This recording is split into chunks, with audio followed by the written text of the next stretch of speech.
AITA for refusing to go on a family trip unless they disinvite my nephew's friend? I'm a 43-year-old dad to my amazing daughter, Emily.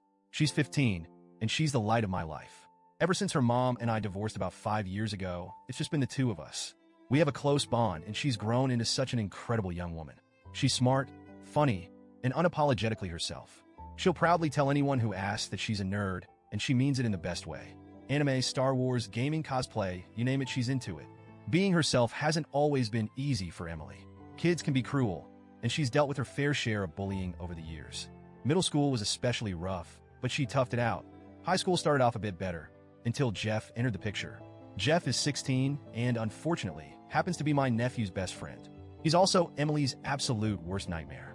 I don't throw around words like bully lightly, but there's no other way to describe Jeff. It started small, as these things often do. He'd call her names in passing or make fun of her interests. At first, Emily shrugged it off. She told me she could handle it and even laughed about it, saying, "It's not like I haven't heard it before, Dad." But it didn't stop there.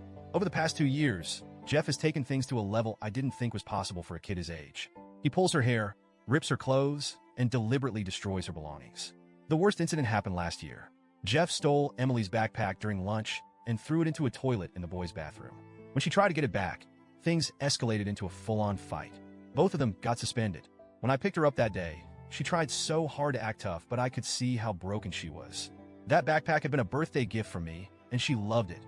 Seeing it destroyed, along with her books, notes, and sketches, devastated her.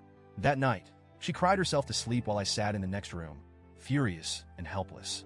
I didn't just sit back and let this happen. I've done everything in my power to protect Emily from Jeff.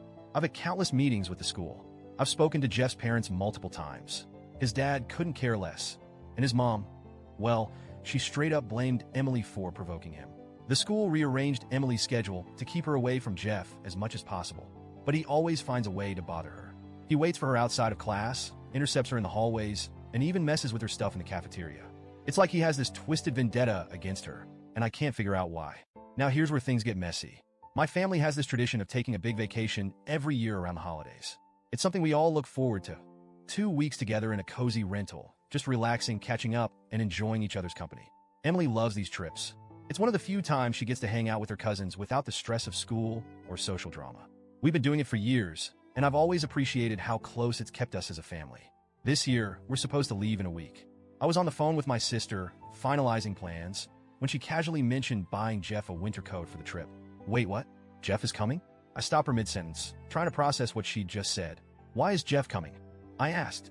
Oh, she replied, brushing it off like it was no big deal. He's practically family. Plus, his home life is rough. We thought it would be nice for him to get away for a bit. I felt my blood pressure spike. Emily and I aren't going if Jeff is coming, I said flatly. My sister was stunned. She tried to convince me that I was overreacting. She said Jeff isn't that bad and that he's just a troubled kid who needs some support. She brought up his parents' divorce and how unstable his home life is. She even suggested that Jeff might have a crush on Emily, which made my skin crawl.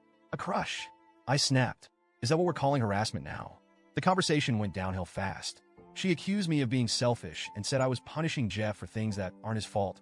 I reminded her of everything he's done to Emily. The name-calling, the destruction of her belongings, the fight that got her suspended. Her response?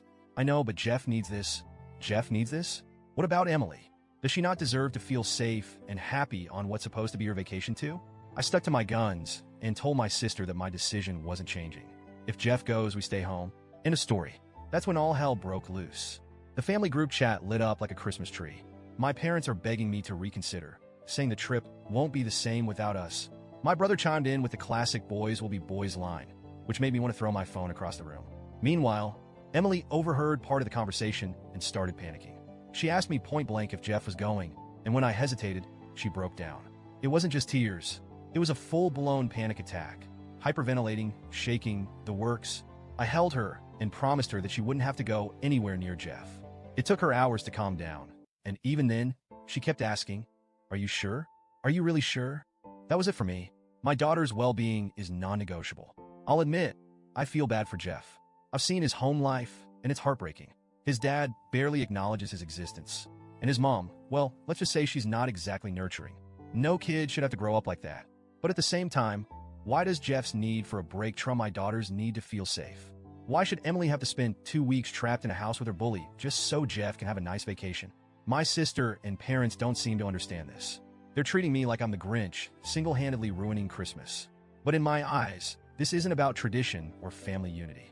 It's about protecting my daughter. So, Reddit, AITA?